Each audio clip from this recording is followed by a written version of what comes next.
Akkam jirtu barattoota. Kun barnoota afaan Ingilizii kutaa 8ffaati. Akkuma asiin dura barnoota herreegaa kutaa 7 fi 8 paartii tokko wajjin ilaallee turre, har'a barnoota afaan Ingilizii kutaa 8ffaa kan wajjin ilaallu ta'a. Asumaan YouTube keenya kana subscribe gochuudhaan nu jajjabeessaa jenna. Har'a kan waliin ilaallu boqonnaa tokko keessatti wantoota ijoo ta'an tokko kan wajjin ilaallu ta'a. Nu faana tura. Okay, Unit 1 Economic Activities in Rural Areas jedha. Kana jechuun sochii dinagdee naannoo baadiyyaa irra jira. Inni gabatee asitti argaa jirtan kana keessa jiru kun wanta unitii kana keessatti hubachuu isin qabdan jedha. Kana keessa tokkoffaa fakkeenyaaf listen to text and identify important details jedha. Tekstii hubachuudhaan hima ijoo wantoota barbaachisoo achi keessatti ni hubattu jedha. Talk about common economic activities in your village jedha. Sochii dinagdee wal fakkaataa naannoo kan keessatti argamu, akkasumas read a text and identify main ideas jedha. Kana hundayyuu wanta as keessa jiru kana unity kana keessatti kan wajjin ilaallu ta'a jechuudha. Okay. As biratti section 1 keessatti listening jedha. Listening jechuun dhaggeeffachuu jechuudha. Pre-listening activity tokko tuqaa tokko jalatti maal jedha? Read the following words and expressions, study their meaning jedha. Isa gabatee keessa jiru kana dubbisuudhaan akkasuma expressionoota kana dubbisuudhaan hiika isaanii hubadhu jedha. Hiikni isaanii maal akka ta'e average national income jedhama. Fakkeenyaaf jalqaba irratti as biratti average national income jedha. Kana jechuun sochii giddugaleessa galii biyya tokko jedha. Giddugaleessaan galii biyya tokko jechuudha. Contribute jechuun gumaacha jechuudha. Maaltu akka gumaachanii galii saniif, akkasumas forest jechuun ammoo asitti bosona jechuudha. Kun akka vocabulary hiika jechootaatti akkasitti qabattu kan itti aanutti kan darbinu ta'a jechuudha. Okay. Fakkiiwwan gubbaa kana jiran kanarra hundoofneetiin walitti firoomsi jedha. Description of the pictures jedha. Hiika jechootas gidii kanaan walitti firoomsi jedha. Kunis vocabulary isinii ta'uu danda'a jechuudha.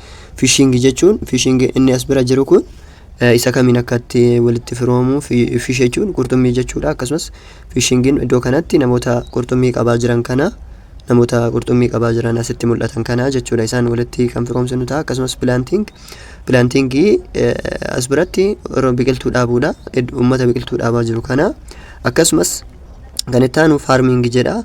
Farming qonna qotamaa jiru, sangaadhaan qotamaa jiru kana jechuudha. Akkasumas kan itti aanu sewing jedha. Sewingin asitti hodhaa uffataa, maashina hodhaa uffataa akkuma asitti arginee turre kana isa kana agarsiisa jechuudha. Namoota picture D irra jiru kana picture isaatiin kana kanatti walitti firoomsinaa jechuudha. Kan biraan mining jedha. Mining maalidha? Albuuda baasuudha. Albuuda eessatti akka baasaa jiran, eessa akka bahaa jirru arginee jirra jechuudha. Eessa jirra? E irra kan jiru kana jechuudha. Okay. Okay, kanatti aansee activity 1.3 kan jedhu listen to the text your teacher reads. Textii barsiisaan kan kee dubbisu sagalee ol kaasee dubbisurra hundaa'uudhaan then match types of economic activities with their description jedha. Ibsa isaa waliin sochiilee dinagdee armaan gadii kana waliif firoomsi jedha. Eshi amma akkuma argaa jirru as biratti firoomsii kana jira. Gama harka bitaatitti kan jiru types of economic activity kan jedhu. Types of economic activity jedha as biratti jechuudha. Gama kanaan description jedha ibsa isaati. Kana wajjin firoomsinaa jechuudha. Tokkoffaarra kan jiru manufacturing jedha. Manufacturing ammas keessaa kam akka ta'u barbaadanii firoomsuu danda'uu qabdan jechuudha. Manufacturing B irra filannoo isaa B irra kan jiru maal jechuudha? It is being used in construction and manufacturing. Ijaarsaa fi manufacturing garaagaraa irratti fayyadaa jedha manufacturing. Kanaafuu B irra kan jiru jechuudha. Inni jalqaba B irra kan jiru jechuudha. Lammaffaan mining jechuun albuuda baasuudha. Albuuda baasuun eessarra jira? Filannoo isaa filannoo isaa it is the process of getting mineral. Mining jedhamee asitti mineral albuuda. Adeemsa maaliitedha? E irra kan jiru kan. E irra kan jiru it is process of getting mineral. Adeemsa albuuda argachuuti jedha. Kanaafuu E yookaan A isa afaan Oromootiin A jennu irra jira jechuudha. Firoomsiin isaa jechuudha. Okay, kan itti aanu fishing jedha. Fishing jechuun qurxummii qabuudha yookaan akkas horsiisa qurxummiiti jechuudha. Eessa jira inni? It uses water power and forests kan jedhu isaa miti. Okay, it is being irra kan jiru yookaan isa Oromootiin A jennuun. It is being practiced in fresh water and lakes. Bishaan qulqulluu fi haraawwan keessatti kan fayyadamnu jedhama. Maalidha? Qurxummii qabuu fi wanta qurxummiidhaan wal qabatan kanaa jechuudha. Inni itti aanu planting jedha. Planting jechuun biqiltoota dhaabuu yookaan bosonoomsuudha. Okay, eessa jira? A, B fi E firoomsineerra. A, B fi E keessaa baafneerra jechuudha. Isa asirraa hafe kan laallu ta'a jechuudha. Okay. Planting kan jedhu it uses water power, yes, and the forests as main sources jedha. Isa D irra jiru kana jechuudha. Plantingin kenna isa ta'a jechuudha. Kan itti aanu agriculture jedha. Agriculture jechuun qonna jedha. Qonna jechuudha. Qonni maalidha? Qonni akkamitti beekama biyya keenya keessa kan jedhu laalla. It employs 80% of labor force. Humna jechuun dalagaa biyya keenya keessatti parsantii 80 kan qabatee jiru maalidha? Qonna. Kanaafuu ibsa isaa kana akkasitti kennee jira. Kanaafuu sii ta'a jechuudha. Inni itti aanu energy kan jedhu. Energy sii guunneerraa D guunneerraa maaltu nu hafe? It includes food and beverage products. Oomisha nyaataa fi dhugaatii garaagaraa jedha. Energy achi keessatti fayyadamnaa jedha. Kanaafuu F ta'a jechuudha deebiin keenya. Maal jedha? Okay, ammas maal jedha? Activity 1.4 irratti listen to the text and complete the blank spaces with the appropriate words or expressions jedha. Tekstii dubbisuudhaan deebii sirrii asirratti deebisii jedha. Gaafii jalqabaa irratti agriculture is the country's most promising dash jedha. Qonni biyya kana keessatti waadaa guddaa biyya kana keessatti maalidha jedha. Agriculture is the country's most promising sector jennaan jechuudha. Kana jechuun qonni seektara guddaa, seektara diinagdee guddaa biyya kanaati jechuudha. Kanaaf maal ta'a? Seektar ta'a jechuudha bakki duwwaan. Okay, kan itti aanu maal jedha? Many other economic activities depend on agriculture. Sochiin diinagdee biraa kan qonna irra hundaa'an maal jedha? Including manufacturing, oomisha, akkasumas marketing and other jechuu dandeenya jechuudha. Kan qonna irratti hundaa'an akkasumas forest jechuu dandeenya, biqilootaa fi waan garaagaraa jechuudha. Sadaffaa irratti forest products are mainly logs used in dash jedha. Kana jechuun oomishni biqilootaa irra caalaa maalirratti bu'aa irra oola jedha. Maalirratti oola? Kun beekamaadha. Constructionii ta'a jechuudha. Construction jennaan. Ethiopia's fishers are interleaf freshwater rivers as it has no marine coastline and are a small part of the dash jedha. Kana jechuun oomishni qurxummiiwwan guutuu biyya Itoophiyaa keessatti bishaan qulqulluu irraa jedha. Kana jechuun sababni isaa as it has no more marine coastline. Akkasumas bishaan soogiddaa yookaan galaanaaf garbaawwan waan hin jirreef bishaan qulqulluu irratti and are a small part of the dash jedha. Maalidha? Oomishni Itoophiyaa bishaan qulqulluu bishaan xiqqoo qabnu saniin oomishna. Kanaafuu maal ta'a? Small part of the economy. Qaama diinagdee xiqqaa ta'e kanaaf yaadama jechuudha. Shanaffaa irratti dash and dash are Ethiopia's main energy sources jedha.